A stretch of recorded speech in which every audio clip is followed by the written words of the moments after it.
அரசியல் தலைவர்களுடைய மறைந்த ஆளுமைகளுடைய படங்கள், புகைப்படங்கள், சின்னங்கள்லாம் கூட இருக்கலாம் இல்லையா, அங்கே இங்கே இருக்கும், பதாகைகள் இருக்கும். இதெல்லாம் கூட அவங்க மறைக்கிறதுக்கான நடவடிக்கைகளை, அது இந்த கட்சி அந்த கட்சின்னு இல்லை, எல்லா கட்சிக்கும் ஒரே மாதிரி இந்த படங்கள், சின்னங்கள், அவங்கள சிக்னிஃபை பண்ணுற அறிகுறிகள், இவற்றையெல்லாம் தேர்தல் ஆணையம் ஒரு லெவல் பிளேயிங் ஃபீல்ட், இப்போ இன்னைக்கு ஒரு தேர்தல் அப்படிங்கும்போது எல்லாருக்கும் சமமான தளம் அப்படிங்கிற ஒரு சமிக்ஞையை நாட்டு மக்களுக்கு, மாநில மக்களுக்கு கொடுக்கறதுக்காக இந்த நடவடிக்கைகளாக ஒவ்வொரு தேர்தல், நாடாளுமன்ற தேர்தலில் கூட நம்ம பார்த்தோம், அந்த நடவடிக்கைகள் எடுத்தாங்க. இது பற்றிய விவரங்களோடு செய்தியாளர் ரமேஷ் இணைகிறார். Ramesh, over to you. இதை பற்றி விளக்கமாக சொல்லுங்கள்.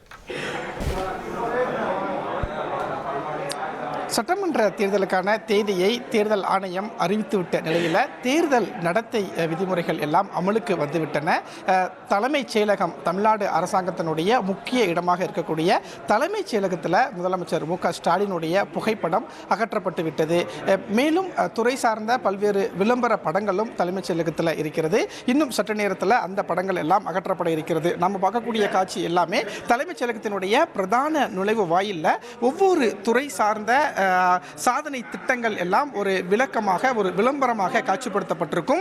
இந்த தலைமைச் செயலகத்தில் தான் முதலமைச்சர் மு.க.ஸ்டாலினுடைய புகைப்படம் அகற்றப்பட்டு வரக்கூடிய காட்சிகளையும் நாம் பார்க்குறோம். அடுத்தடுத்து துறை சார்ந்த அமைச்சர்கள், அதே மாதிரி துறை சார்ந்த சாதனை திட்டங்கள் எல்லாமே இன்னும் சற்று நேரத்தில் இங்கே இருந்து அகற்றப்படும். அதே மாதிரி முன்னாள் முதலமைச்சருடைய புகைப்படம் எல்லாம் இங்கே தலைமைச் செயலகத்தில் இருக்குது. அதனையும் இங்கே இருக்கக்கூடிய அதிகாரிகள் இன்னும் சற்று நேரத்தில் அகற்ற இருக்கிறாங்க. குறிப்பாக தேர்தல் நடத்தை விதிமுறைகள் அமலுக்கு வந்துட்டதுனால இனி அரசு சார்பில் எந்த விதமான விளம்பரங்களும் வெளியிடக்கூடாது அப்படிங்கிறது தான் அந்த விதிமுறை. அதனால அதற்கான செயல்பாட்டில் இப்போ அதிகாரிகள் ஈடுபட்டிருக்கிறத பார்க்க முடிகிறது. தலைமைச் செயலகத்தில் தலைமை தேர்தல் அதிகாரியும் இன்னும் சற்று நேரத்தில் ஆலோசனை நடத்த இருக்கிறாங்க.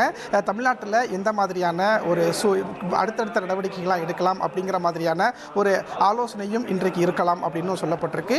இப்படியாகத்தான் தலைமைச் செயலகம் இருக்கக்கூடிய ஒவ்வொரு துறை சார்ந்த அமைச்சர்களுடைய அலுவலகத்திலையும் அந்த அமைச்சர்களுடைய புகைப்படம், முதலமைச்சர், முன்னாள் முதலமைச்சருடைய புகைப்படம், விளம்பர படங்கள் எல்லாம் அகற்றப்படக்கூடிய காட்சிகளை பார்க்க முடிகிறது. தமிழ்நாடு முழுவதும் ஒவ்வொரு அரசு அலுவலகங்கள்லையுமே முதலமைச்சர் உள்ளிட்ட படங்கள் எல்லாம் அகற்றப்படும். முக்கியமான தலைவர்களுடைய சிலைகள் எல்லாம் மூடப்படும். இப்படியாகத்தான் தேர்தல் நடத்தை விதிமுறைகள் அமலுக்கு வந்துவிட்ட நிலையில் தலைமைச் செயலகத்தில் நாம் பார்க்கக்கூடிய காட்சி முதலமைச்சர் மு.க.ஸ்டாலினுடைய புகைப்படம் அகற்றப்பட்டிருக்கு அப்படிங்கிறது தான் களத்தில் இருக்கக்கூடிய தகவல். இது எல்லா மாவட்ட நிர்வாகங்களுடைய தலைமை பீடங்கள்லையும், அந்த ஆட்சி பீடங்கள் அத்தனையிலையும் இன்னைக்கு ஒரு எல்லாருக்கும் சமமான தளம்.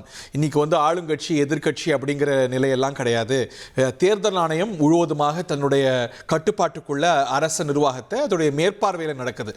முதலமைச்சர் தான், துணை முதலமைச்சர், அமைச்சர்கள் அந்த லேயர் இருக்க செய்யும் என்றாலும் கூட அவங்க பாலிசி டிசிஷன்ஸ் எடுக்க, புதிய நலத்திட்டங்களை அறிவிக்க, புதிய விளம்பரங்கள் செய்யறதுக்கு ஒரு வழக்கமான ஒரு சூழல் இருக்கக்கூடிய ஒரு சூழல் இல்லாமல் இந்த மாடல் கோட் ஆஃப் கான்டக்ட் அமலுக்கு வருவதனால இந்த மாதிரியான நடவடிக்கைகள். இதனால் இதை பார்த்து யாராவது ஓட்டு போட போகிறாங்களா, இல்லை ஓட்டு போடாமல் இருக்க போகிறாங்களான்னா அது இல்லை.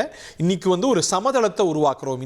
இன்னைக்கு இந்த தருணத்தில் ஒரு மாடல் கோட் ஆஃப் கான்டக்ட் வருவதனால இன்னைக்கு எல்லோரும் சமம், எல்லாருக்கும், எல்லா கட்சிக்கும், எல்லா வேட்பாளர்களுக்கும் ஒரே மாதிரியான நிலை என்பதை நிறுவனத்துக்கான ஒரு சிம்பாலிக் ஜெஸ்டர்ஸ் தான். ஒவ்வொரு 5 ஆண்டு நிறைவடைய சமயத்தில் இந்த மாடல் கோட் ஆஃப் கான்டக்ட் அமலாக்கத்துக்கு வரக்கூடிய ஒரு சூழலில் நாம் பார்க்கக்கூடிய காட்சிகள் தான் இந்த அரசு நிர்வாக அலுவலகங்களில் இருக்கக்கூடிய அரசியல் தலைவர்களுடைய படங்கள். இப்போ ஒரு பொலிட்டிக்கல் லேயர்ஸ் இருப்பாங்க இல்லையா, அது அமைச்சர்களாக இருக்கலாம், சட்டமன்ற உறுப்பினர்களாக இருக்கலாம், இல்லை அந்த பொலிட்டிக்கல் லேயரில் இருக்கக்கூடிய அரசியல் கட்சிகளுடைய தலைவர்களுடைய படங்கள்லாம் அகற்றப்படுவது இயல்பான விஷயம்.